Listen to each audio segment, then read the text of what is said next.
Bien, vamos entonces a ver la segunda parte del asunto que tenía que ver con el tema de la sangre, ¿no?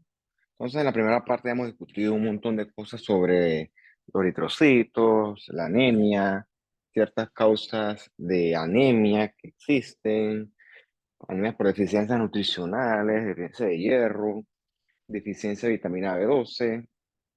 Ahí hablamos del factor intrínseco, hablamos de los testes de Schilling. Hablamos del ácido fólico, creo que hablamos de las falciformes. Realmente discutimos bastantes temas, ¿no? Y al final se mencionó un poquito sobre las policitemias, sobre todo en el contexto esto, fisiológico y en el contexto neoplásico de la politemia vera, perdón. Que bueno, ya asumo que usted sabe que eso pues tiene que repasarlo por su parte. Yo no voy tampoco a llevarlo de la manito con eso. Eso es responsabilidad suya, sentarse a estudiar y a entender ese tema.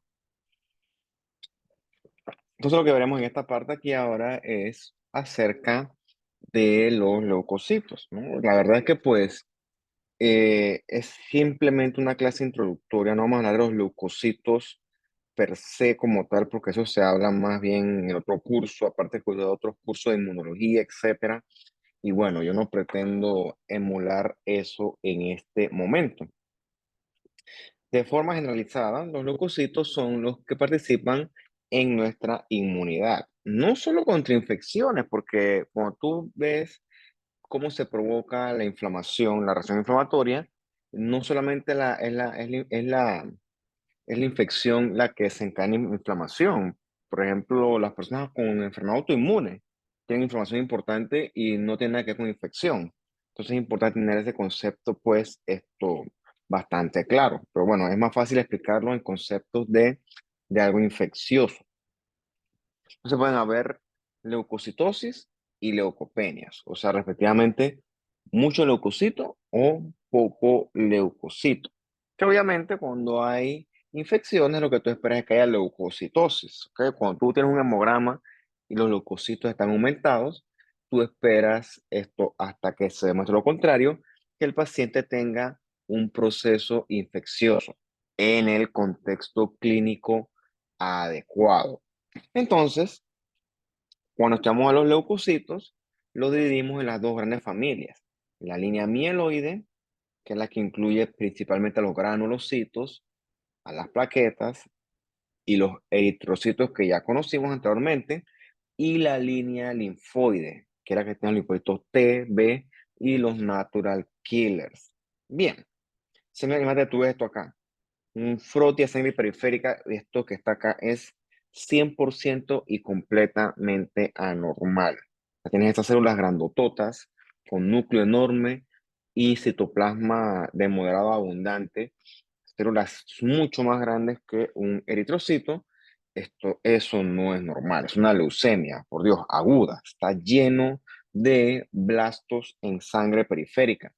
Como vimos en la clase anterior, cuando tú tienes blastos en sangre periférica, quiere decir que tu médula ósea está full de blastos, tanto así que no puede contenerlos y estos se fugan y pueden verse entonces en sangre periférica, ¿no? Entonces, obviamente es lógico pensar que un paciente con esto que está acá, una leucemia aguda, deba tener una leucocitosis bien alta, pero no a punta de línea madura, sino a punta de puro blasto, que eso también esto va a orientar.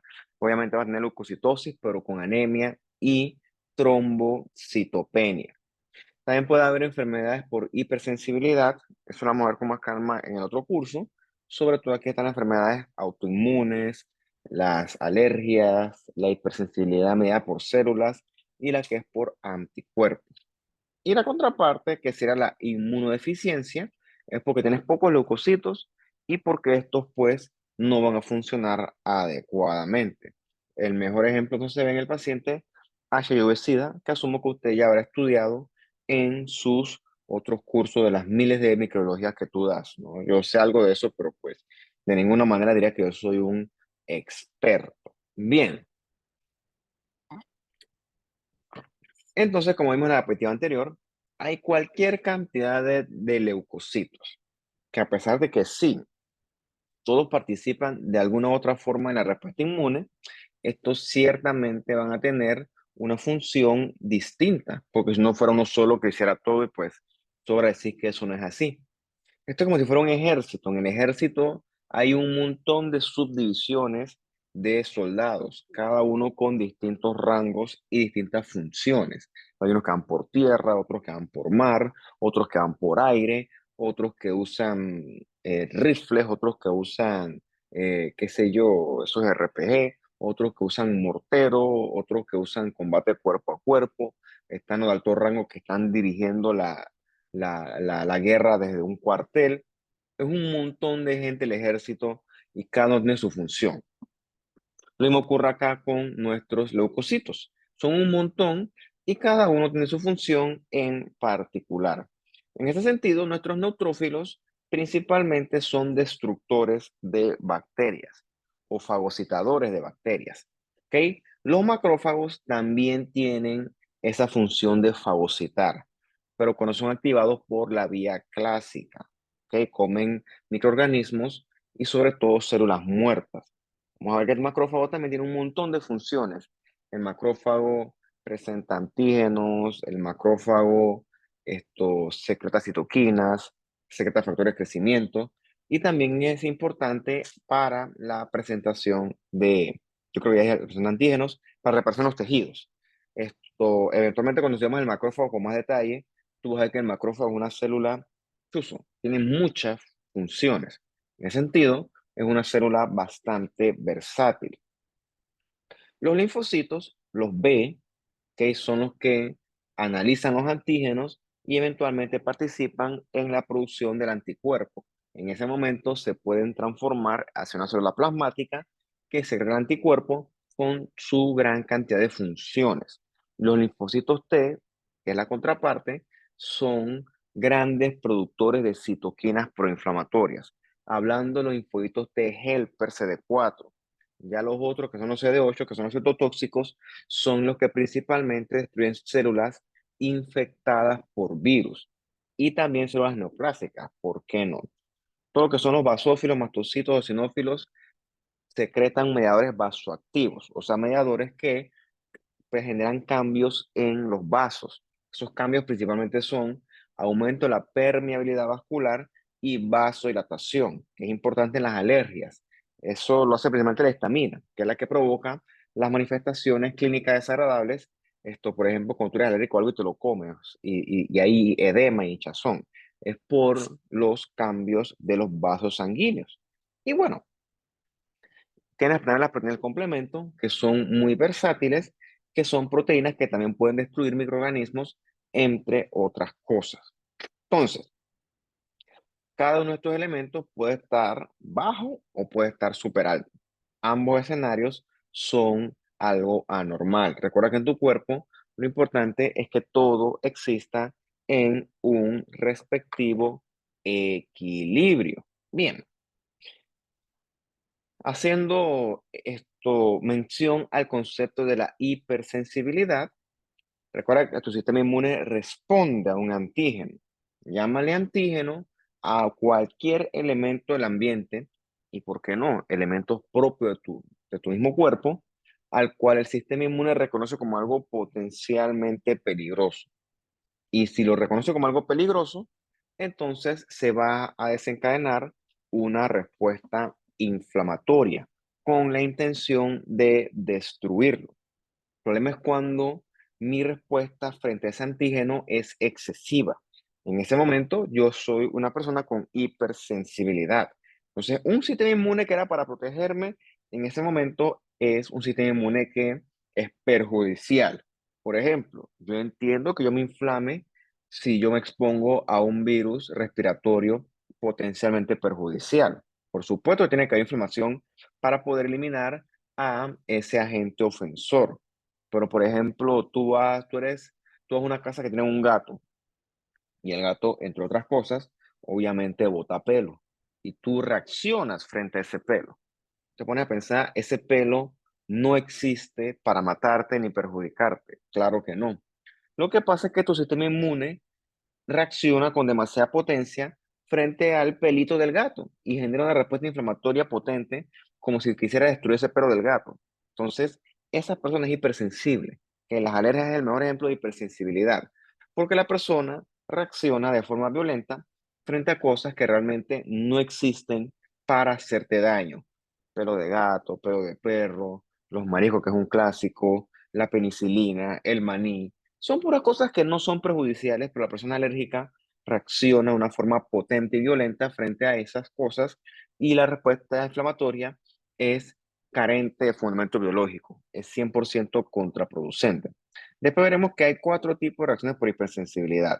La tipo uno que son las alergias, la tipo 2 que es la medida por anticuerpos, la tipo 3 que es la que medida por complejos antígenos, complejos inmunes, perdón, y la tipo 4 que es la que es medida por células. Vamos a ver después con más calma. Bien, y la contraparte es la inmunodeficiencia, que es cuando pues tenemos disminución en la cantidad o disminución en la función de algún tipo de leucocitos. Es el mejor ejemplo, repito, es en el paciente HIV-Sida, que entonces es presa, presa suena raro, es víctima de estos agentes oportunistas.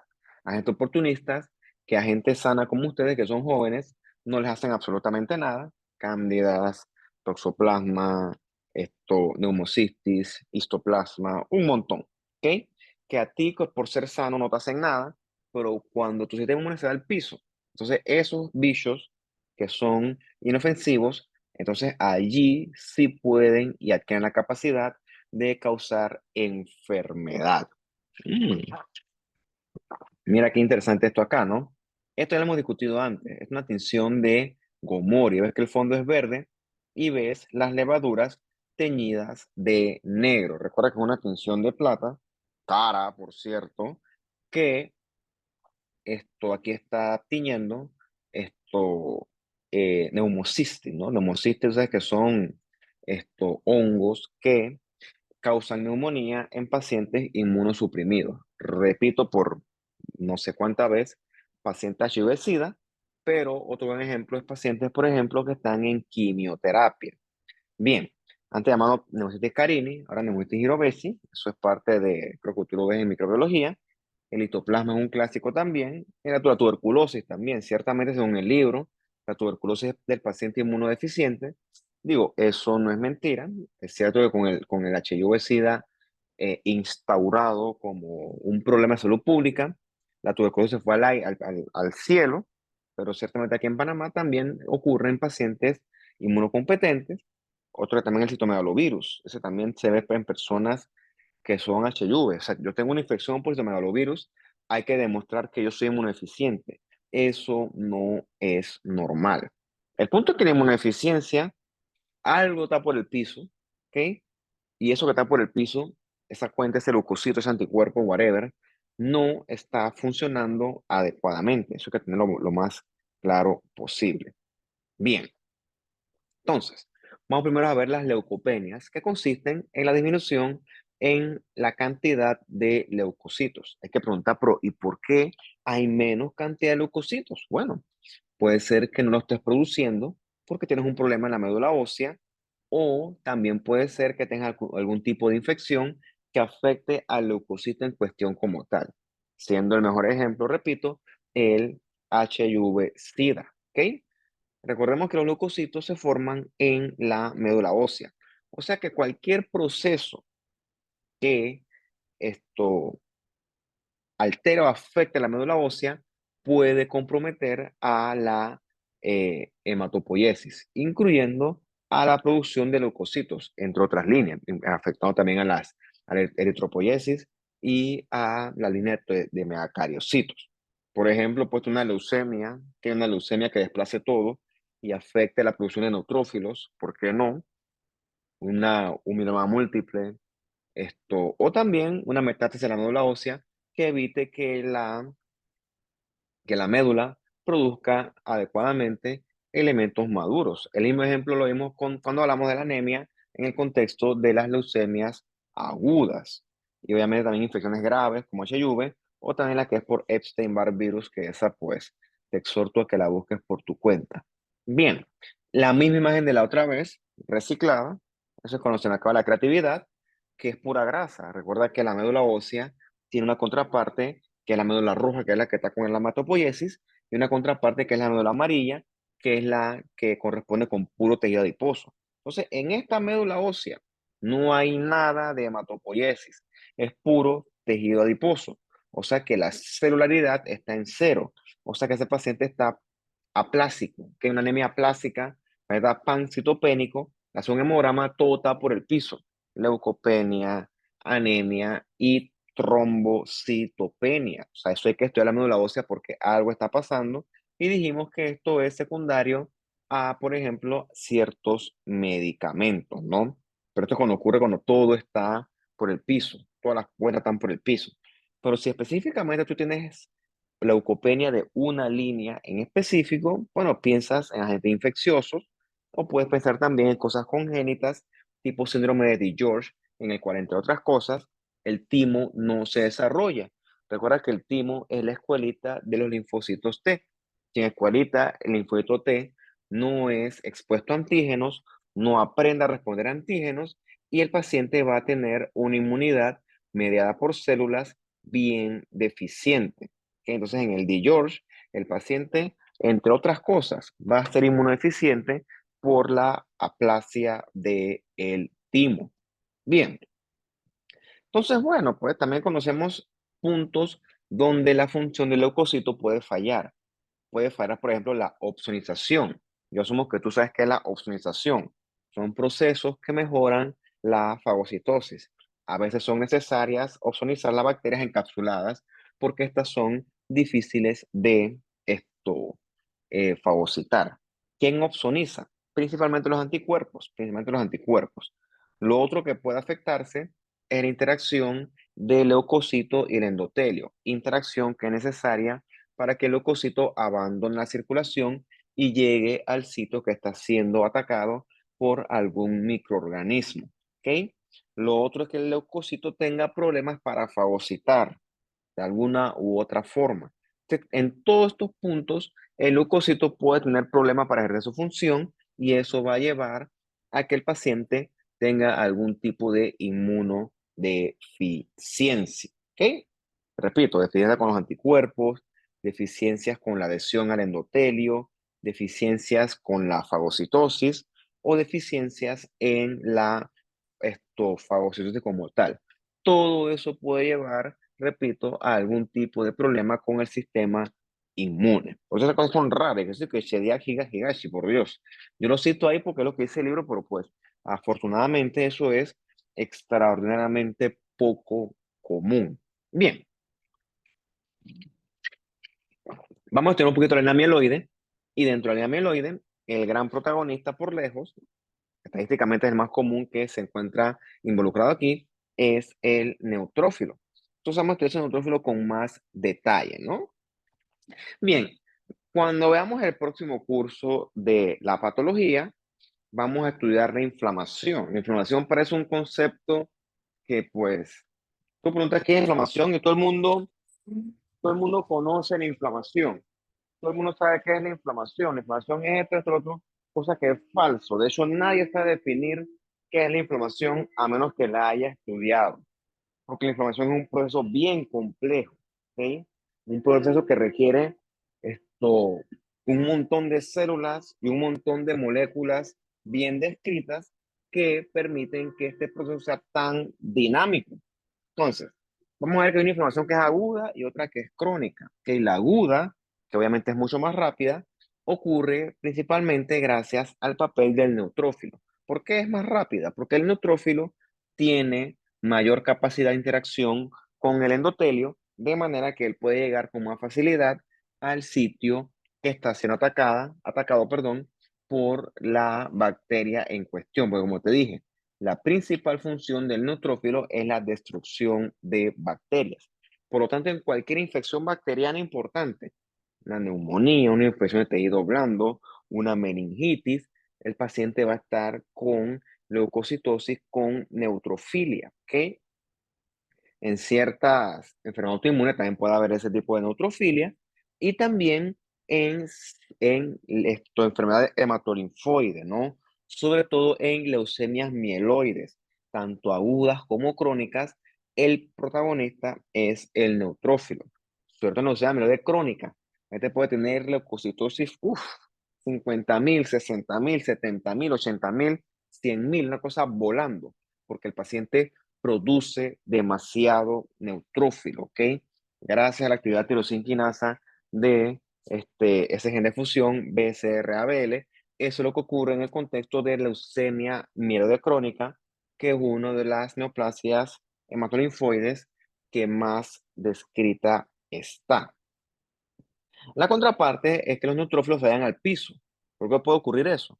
Bueno, después está en quimioterapia, paciente, pues algún medicamento, reacción adversa a medicamentos, o en el contexto de pancitopenia, que hemos revisado bastante hasta el momento. Bien, su favorito acá es un frote de sangre periférica. Eso está anémico, ¿ves? Cómo tú puedes pasar el cursor sin ningún tipo de problema entre los espacios de los eritrocitos, como hay que hay aquí, pues. Monocito, porque es más grande, es el más grande de la sangre periférica, por cierto, los leucocitos. Núcleo arriñonado y abundante hitoplasma como gris. Este es un neutrófilo en banda. Este es un linfocito. Si es veo si eso es imposible decirlo por morfología porque son igualitos. Si quieres saber cuál es, eso hay que hacer la citometría de flujo. Esto sí es un neutrófilo ya maduro, segmentado.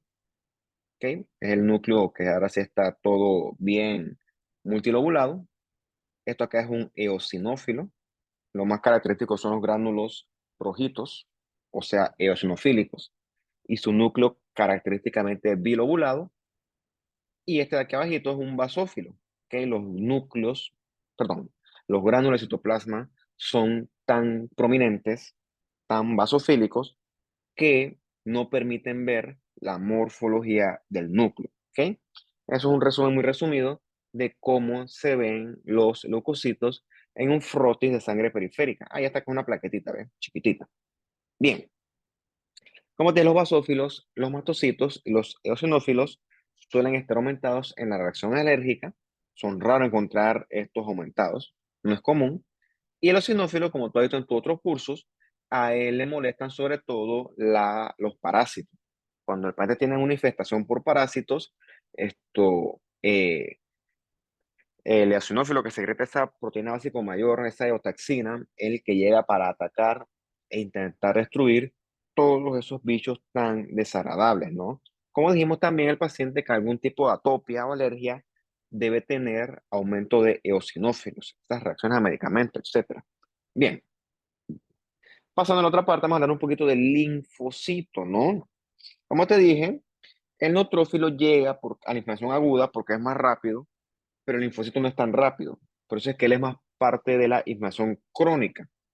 Suele ser que la inflamación crónica es mucho más potente y mucho más destructivas. Con todas las inflamaciones crónicas, lo que predomina son sobre todo linfocitos y también macrófagos, porque los macrófagos viven mucho tiempo. Con respecto a las infecciones, cuando son infecciones virales sobre todo, suele haber linfocitosis, mientras que cuando son bacterianas, suele haber neutrofilia. Con los hongos, supuestamente le dice que hay linfocitosis, pero bueno, eso es bien relativo, ¿no? Esto es un poquito más variable. Pero con las virales suele haber linfocitosis o linfopenia, y con las bacterianas sí es casi que ley que exista neutrofilia. Recordemos que también hay leucemias que producen elementos de la línea linfoide. Va a haber leucemias linfoblásticas agudas, BOT, dependiendo la cual tenga el paciente, que esa es la neoplasia hematolinfoide más común en los niños, en la población pediátrica, o también leucemias linfocíticas crónicas. Allí el paciente produce mucho linfocito que lo lleva entonces a cuentas anormalmente elevadas en sangre periférica. Si tuve una linfocitosis volando así súper alta, pues esto hay que descartar cosas malignas, eso es cierto, ¿ok? Bien, lo otro que tenemos es la contraparte, la leucopenia, ¿ok?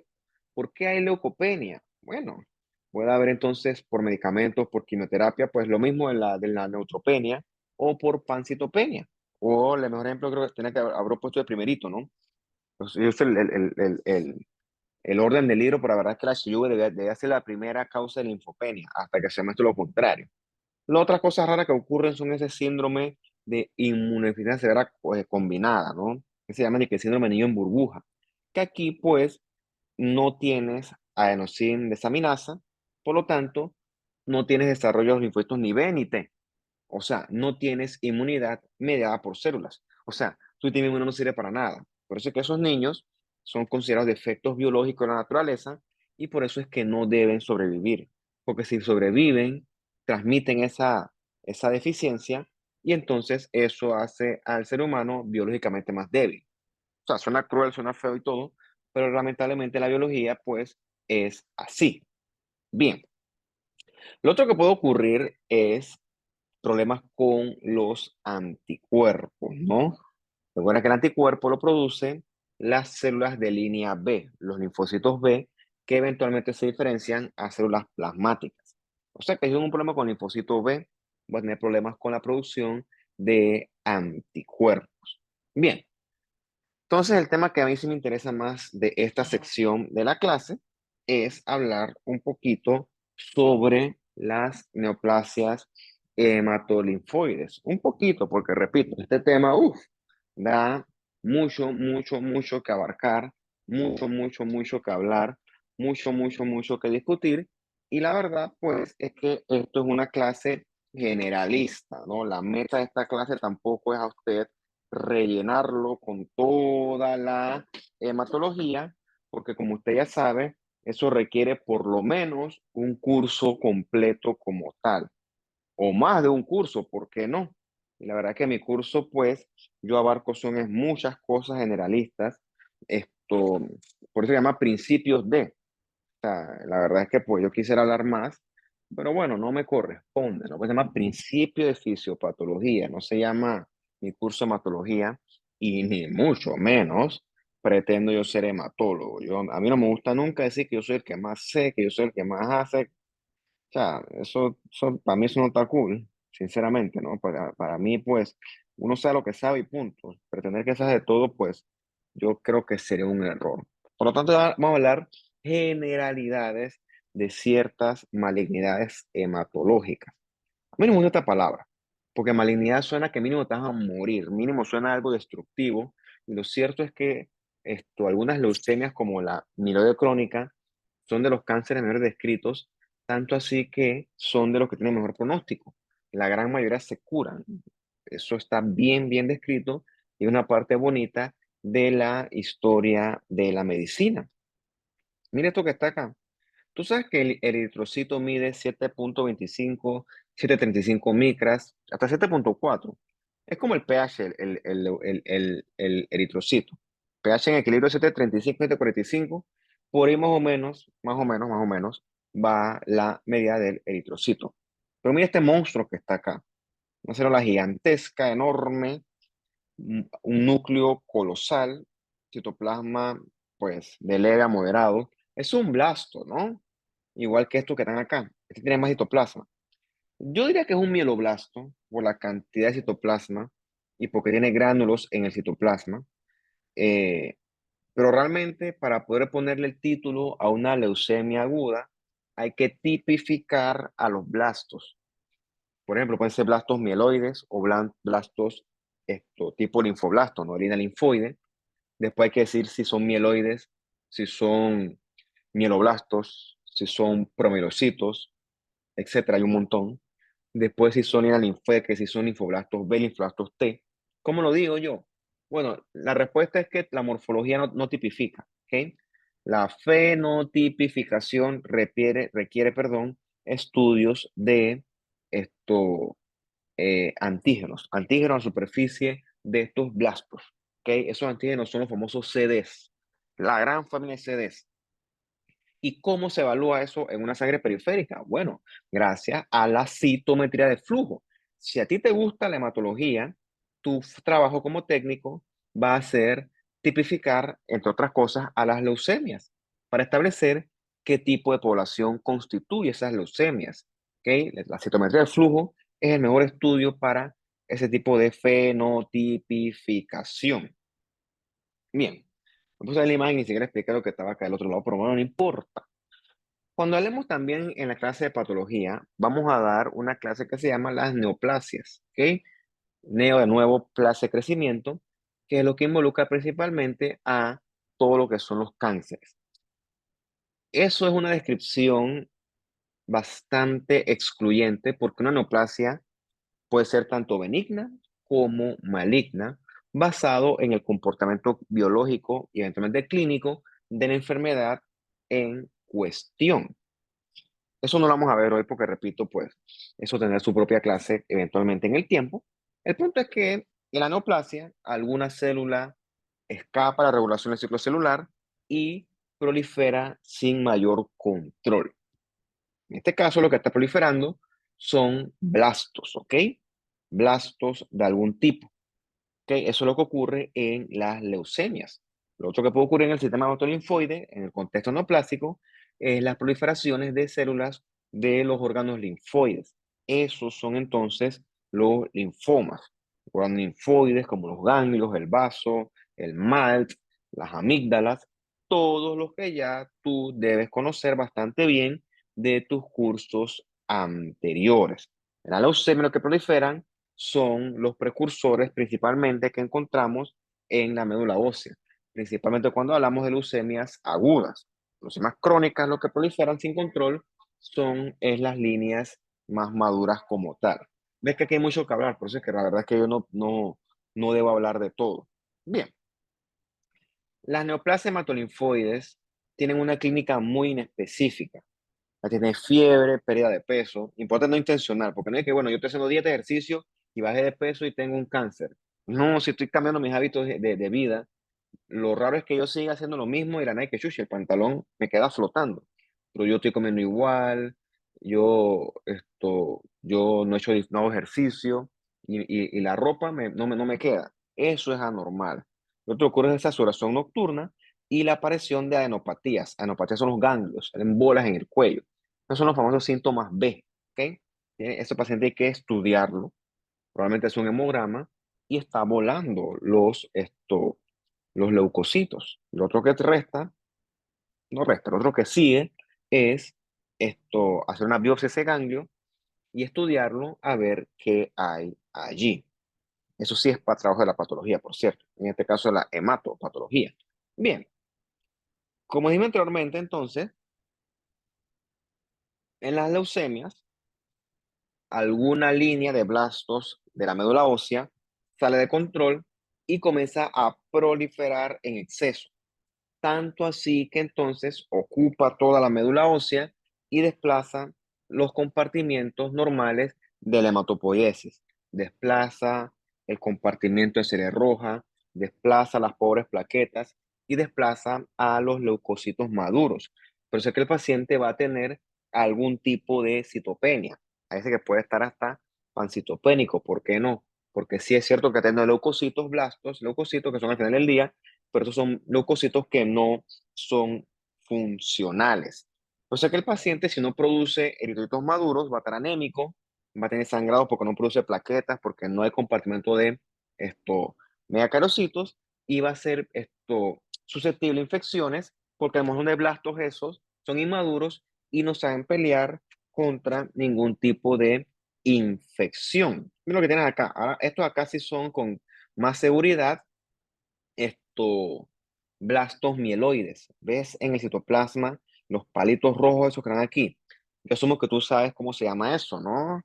Se llama bastones de Auer, los Auer rods, que se forman por la fusión de los gránulos azulofílicos que se encuentran en el citoplasma de esos blastos. Que los Auer rods son sobre todo el blasto mieloide y cuando tú ves un montón de Auer rods, eso ocurre en el blasto mieloide más grande que hay, que irónicamente no es el mieloblasto, es el promielocito. Tú buscas cualquier libro de hematología y tú vas a ver que el promielocito, del punto de vista de tamaño, es más grande que el mieloblasto, que tiene un montón de gránulos azulofílicos en su citoplasma que cuando se producen en exceso se pueden fusionar y forman entonces ese montón de Auer-Roth. Esto que está aquí se llama Fagot cell. La Fagot cell es característica de la leucemia promielocítica aguda. Yo sé que es lo que dice la leyenda es eso, ¿ves?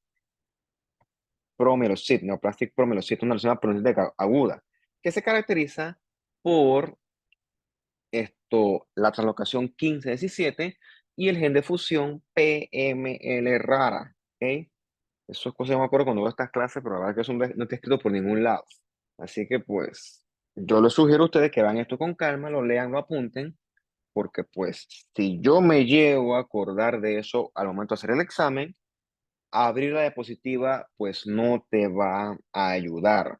Pero bueno, es para que veas que no simplemente hay leucemias mieloides agudas, hay leucemias promelocíticas agudas, hay leucemias monoblásticas agudas, hay leucemias eritroblásticas agudas, hay leucemias mielomonocíticas agudas, y todas son de línea pues mieloide. ¿Okay? Eso es importante, por eso es que es importante la flow cytometry. ¿Okay? ¿Qué es esto, por cierto? ¿Ves esto? Esto que está acá es el estudio de geometría de flujo, que este es el estudio para evaluar y fenotipificar esas poblaciones de blastos. Recordemos que la línea mieloide pueden ser leucemias, sobre todo de granulocitos. Yo estoy haciendo énfasis sobre todo en neutrófilos, porque es la más común, pero puede ser de cualquiera de estas líneas, de monocitos, de plaquetas, de eosinófilos, de basófilos. Todo eso es posible.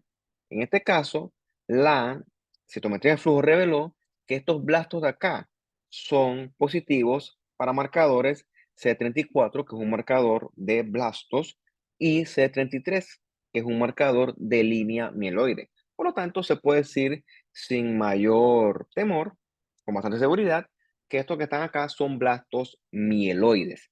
Dependiendo del arsenal de tu laboratorio, eventualmente tú puedes solicitar más marcadores con intención de corroborar más específicamente qué fenotipo hay y descartar qué fenotipos pues no hay. La contraparte de estos serían leucemias que son de línea linfoide, las linfoblásticas agudas o las linfocíticas crónicas, donde lo que prolifera aquí son linfocitos B o T anormales o linfoblastos, ¿por qué no? Respectivamente. Recuerda, no es una leucemia linfoblástica con una mieloide, no. Los pronósticos, las edades y el tratamiento son totalmente distintos. Eso es importante porque pues tú vas a ver que cáncer no es un diagnóstico, por Dios. Mira tú, yo nada más estoy hablando en este momento de neoplasias hematolinfoides y ya tú ves todos los tipos histológicos que hay. Si lo estoy mencionando todo es porque son distintos. O sea, no es lo mismo una tuberculosis que una neumonía por neumococo, con una neumonía por neumocistis, con una neumonía por influenza. No es lo mismo. Son neumonías todas, pero no es lo mismo. El tratamiento pronóstico, todo es distinto. Así mismo ocurre con las neoplasias. O sea, que a mí me da coraje porque aquí todo el mundo piensa que, ay, diagnóstico cáncer, cáncer, cáncer no es un diagnóstico, por Dios. No, de ninguna manera. Bien, entonces a la derecha Lima no es la mejor, pero bueno, es lo que hay. Esto es hueso, por cierto, ¿no? Se llama hueso trabecular. Esto es médula ósea. ¿Te acuerdas la que te mostré anteriormente que era pura grasa? Bueno, esta no. Este es puro leucocito. ¿Ok? Eso es lo que ocurre en una leucemia aguda. Hay tanto leucocito que eso ocupa completamente la médula ósea y los compartimientos normales de la hematopoiesis dejan de existir. Por eso es que el paciente tiene citopenias al momento de evaluar el hemograma. En la aguda lo que proliferan son blastos y en las leucemias crónicas lo que proliferan son linfocitos, leucocitos, neutrófilos, whatever, pero maduros. Importante mencionar, las leucemias linfológicas agudas son más comunes en los niños. Yo creo que de hecho es el cáncer más común de los niños, desde el punto de vista estadístico, y el resto, las mieloides agudas, las mieloides crónicas, esas son más comunes en los pacientes adultos.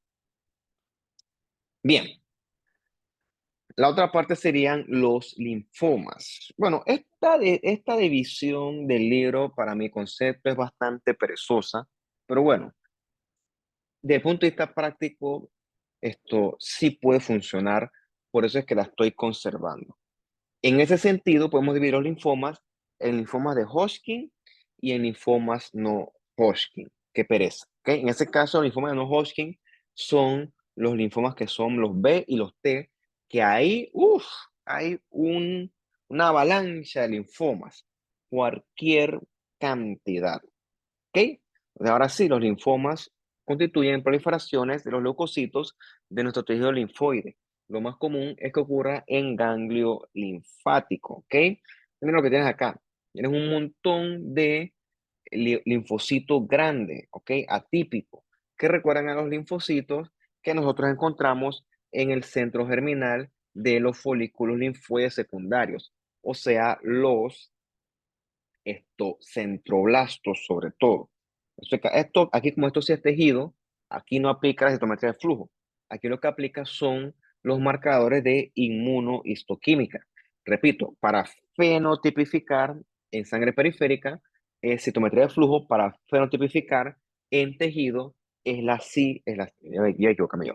los marcadores de inmunohistoquímica. Esto es anormal, por cierto. Célula grande, núcleo enorme, variación en el tamaño nuclear. Esto es maligno. Así es como se ve algo maligno en un microscopio. Bien, el más clásico de los linfomas, y uno que es bien descrito, y porque está descrito sus vías moleculares, también es curable en la gran mayoría de los casos. El linfoma de Hodgkin, me faltó poner aquí clásico, ¿no? Ese linfoma de Hodgkin clásico es el que esto nosotros encontramos con las famosas células de Ritz-Stenberg, que son las que están acá, que tienen esas células enormes, gigantescas, con un núcleo bilobulado y con un nucleolo anormalmente grande, rojo, prominente. Esas son las famosas células con forma de ojo de búho, la Ritz-Stenberg. Sobra decir que la Ritz-Stenberg no creas que la vas a ver así en una biopsia. O sea, esas Ritz-Stenberg hay que bucearlas, hay que buscarlas y no siempre se ven así de bonitas. Claro que no, esto es una clase hecha para fines académicos. A veces la Ritz-Stenberg no parece eso y hay que fenotipificarla. La Ritz-Stenberg clásica, el mismo Hodgkin clásico, debe ser positiva para CD15, para CD30 y negativa para CD45. Es importante porque recuerda que CD45 es el antígeno leucocitario común, pero la Ritz-Stenberg, el CD45, va a ser negativo. Repito, esto es solamente superficial. Hay muchísimo más que hablar de estos linfomas, pero repito, mira, ya va un montón de tiempo, si no aquí no termino, y pues no es la idea tampoco a ti borrarlos con tanta información. Lo otro es que hay variantes de las células de Ritz-Stenberg. Hay unas que son con un solo núcleo. Eso sí te exhorto a que busques cuál es, cómo se llama, y que también dice el libro que el precursor es desconocido. Lo que pasa es que el autor del libro es neurólogo. Un neurólogo no tiene por qué saber absolutamente nada de esto.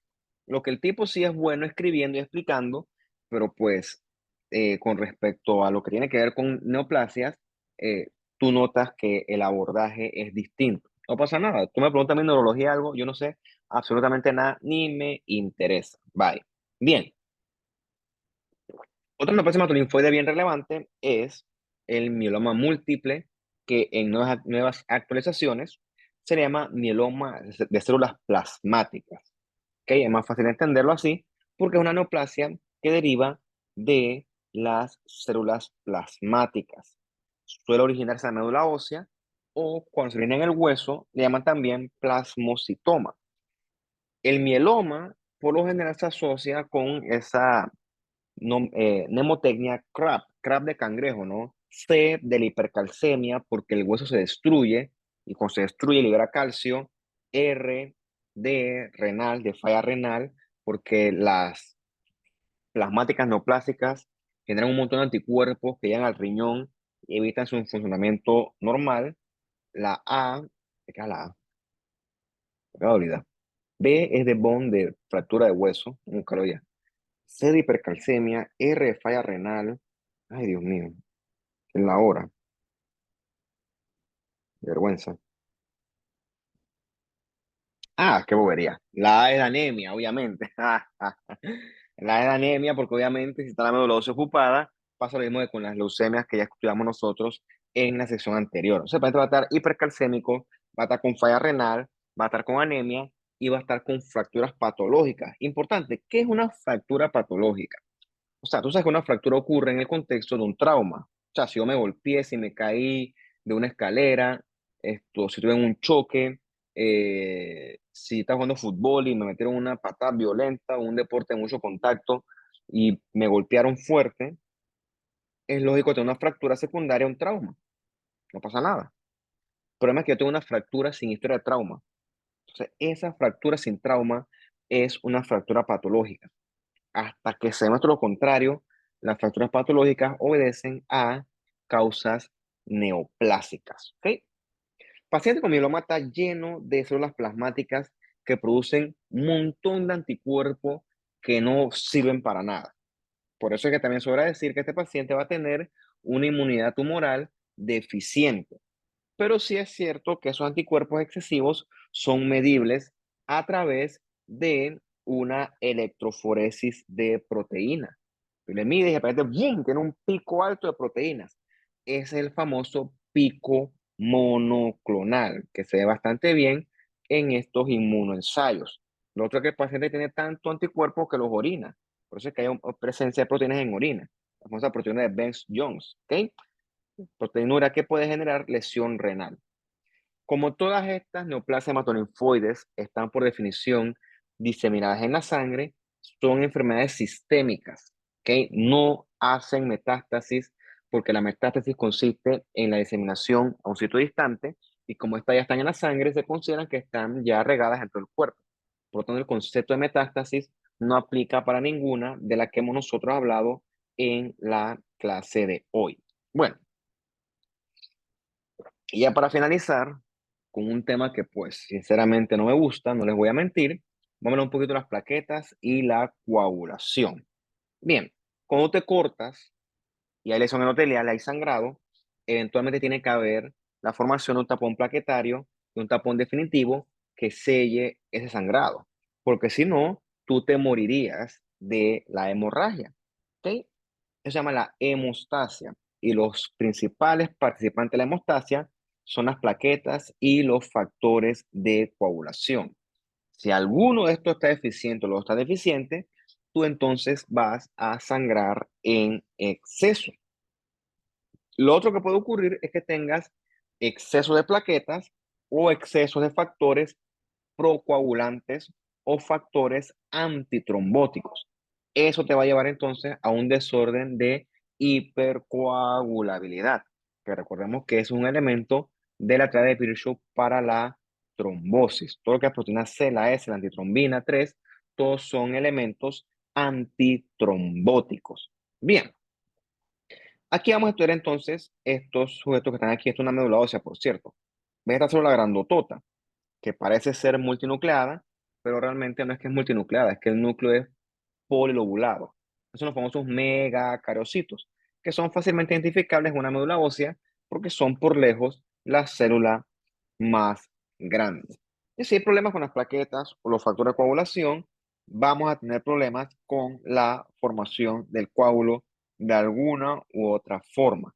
Y ese problema con la formación del coágulo va a llevar entonces a que el paciente tenga algún tipo de hemorragia. Hemorragia por la nariz, que el término correcto para eso se llama epistaxis, va a tener sangrado por la orina, algún tipo de tendencia a sangrado gastrointestinal, tendencia a formar moretones. En el caso de las mujeres, van a tener sangrados ginecológicos. Por ejemplo, puede haber sangrados excesivos, que son la menorragia, o sangrados fuera de los periodos normales, que es la metrorragia. Por cierto, puede haber menometrorragia, eso está bien descrito. ¿Ok? Esto que está aquí a la derecha, estos puntitos rojos, eso se llaman petequias. Las petequias, hasta que se muestre lo contrario, obedecen a problemas o deficiencia en la cantidad de plaquetas. O sea, eso no es normal, porque tu punto rojo obedece a algún tipo de trombocitopenia. Entonces no es tan grave, por cierto, nadie se ha muerto de esto. Lo que sí más preocupa es cuando hay problemas con la coagulación. Eso sí provoca sangrados mucho más importante, eso es cierto.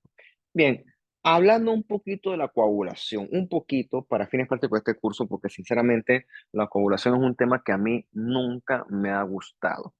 Eso no va a pasar y por eso es que qué bueno que usted va a estudiarlo con más calma en sus cursos de hematología.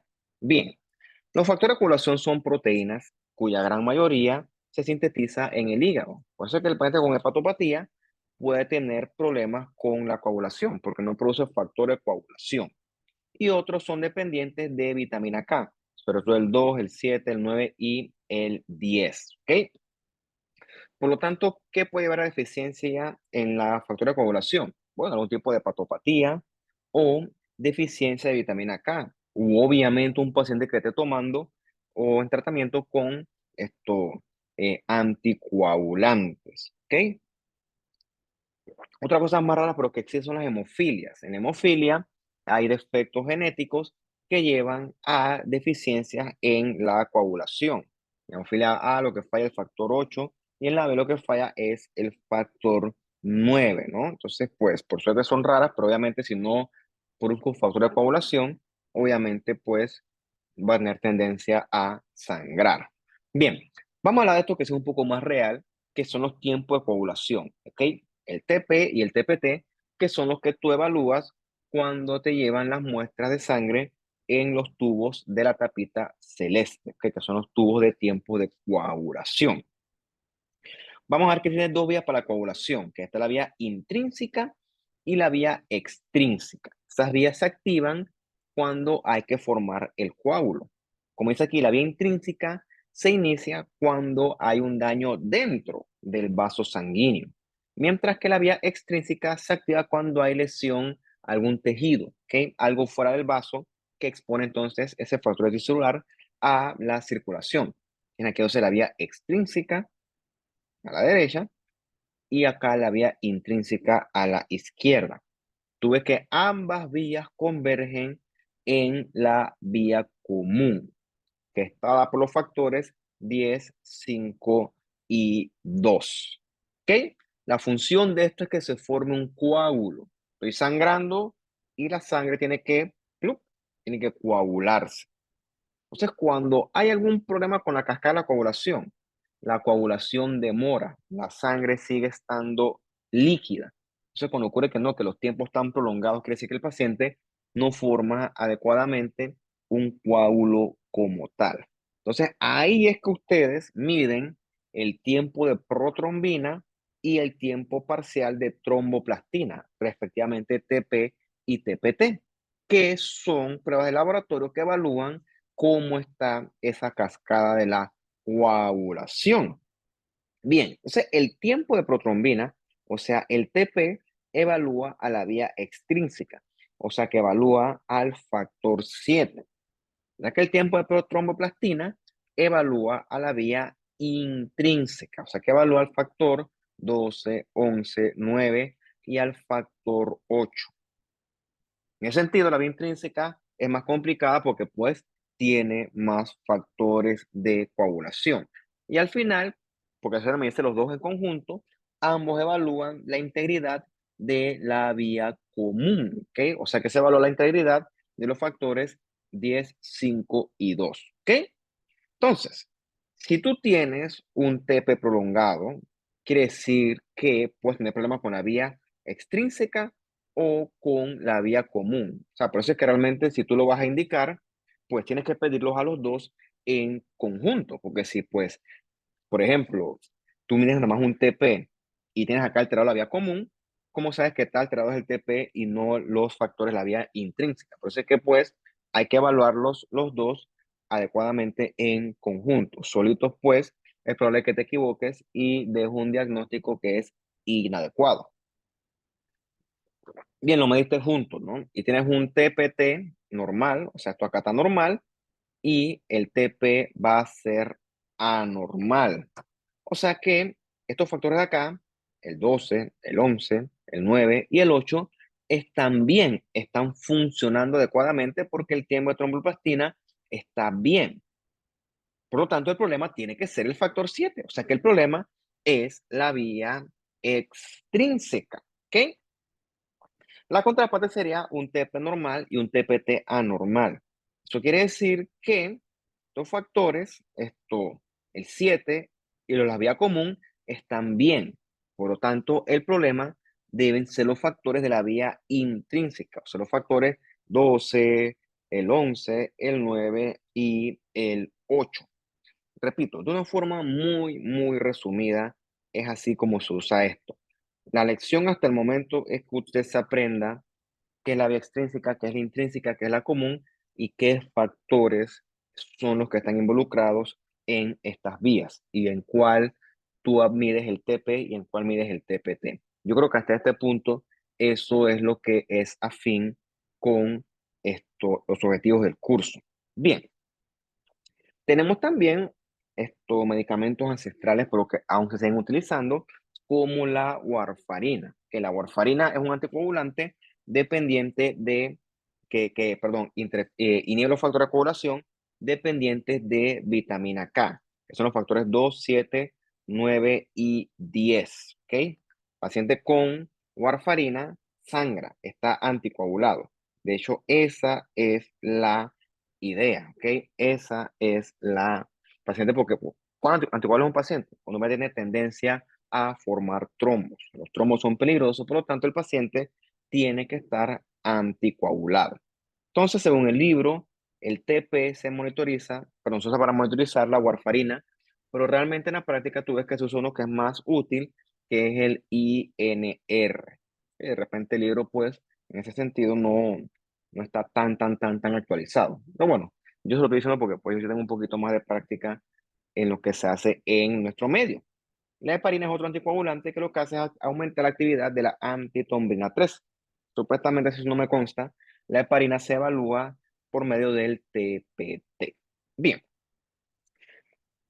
respecto a las plaquetas, cuando hay lesión vascular, se lesiona el vaso y entonces se exponen elementos de la pared del vaso, sobre todo colágeno subendotelial y factor de von Willebrand. La exposición de elementos subendoteliales como esos atrae a las plaquetas al sitio de lesión endotelial. Una vez que las plaquetas llegan allá, comienzan a liberar gránulos que atraen las plaquetas y comienzan a tener cambios conformacionales. O sea, las plaquetas se ponen como si fueran un pancake, se aplanan y se apilan unas sobre otras. La intención de eso es eventualmente formar un tapón plaquetario que selle ese defecto vascular, ¿ok? Para eso tú requieres factor de von Willebrand, que es el enlace entre el vaso y la plaqueta, ¿ok?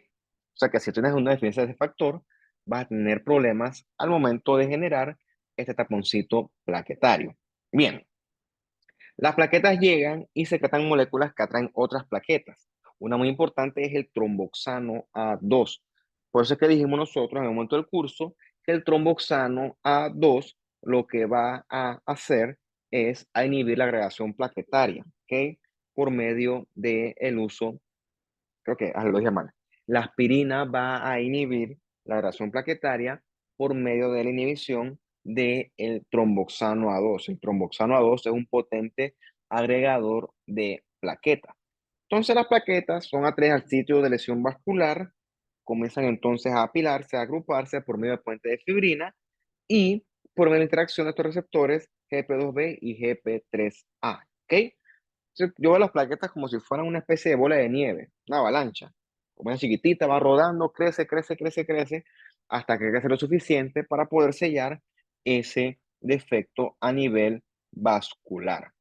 Entonces, en cualquiera de estos pasos puede haber enfermedad. Por ejemplo, puede haber ausencia del factor de von Willebrand, lo que no va a permitir, yo creo que se dice von Willebrand, yo siempre he dicho así, no he dicho que mi pronunciación sea la más, que sea perfecta y la más correcta, whatever.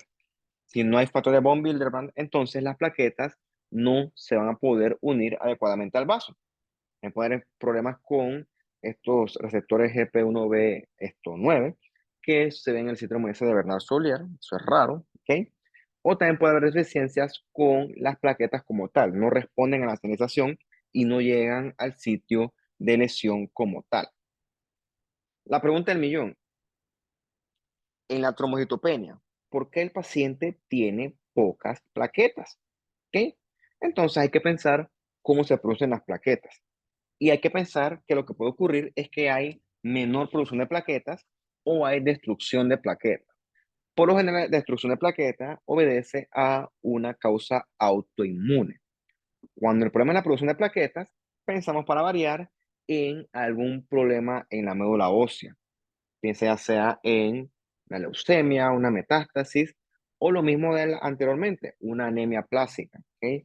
O ciertos medicamentos como la quimioterapia que son potentes y le pegan a esta sección. Por lo general, la destrucción de plaquetas, como te dije, se debe a autoinmunidad, como en esa púrpura trombocytopénica idiopática, ciertas infecciones, ciertos medicamentos, o porque las plaquetas están consumiendo con mucha velocidad, sobre todo en esa coagulación intravascular diseminada. Bien, mencionando un poquito esta púrpura trombótica, trombocytopénica, en esta lo que hay es un daño a la microvasculatura, que predispone a que el paciente forme trombitos. Y forma tantos trombitos que esos trombitos consumen las plaquetas y el paciente queda trombocitopénico.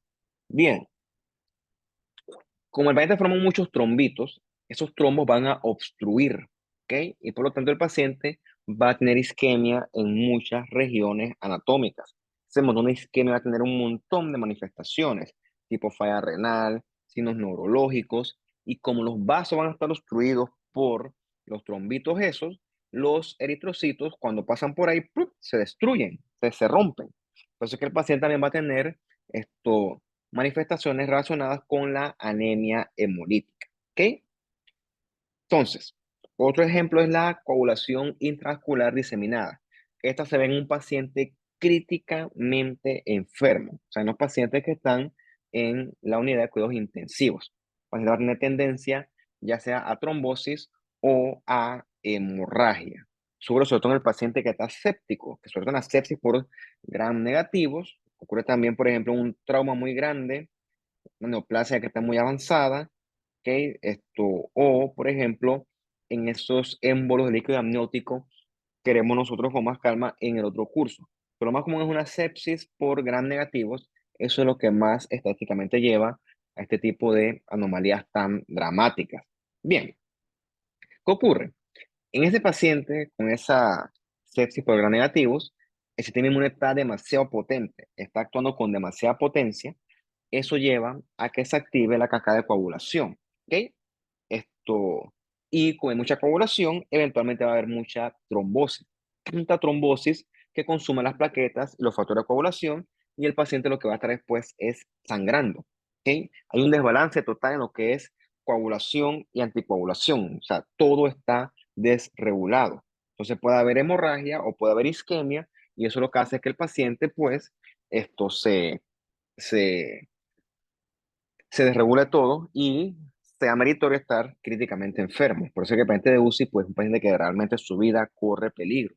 Por eso es que esos pacientes que están transfundiéndolos, ya sea sangre, ya sean plaquetas, porque se consumen todas, sobre todo plaquetas, lo que hay que andar poniéndole a cada rato.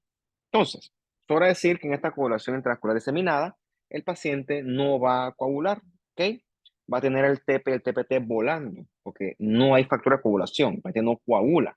Las plaquetas están por el piso y lo otro es que va a tener aumento el dímero D. Recordemos que el dímero D lo conocimos en el contexto de la trombosis.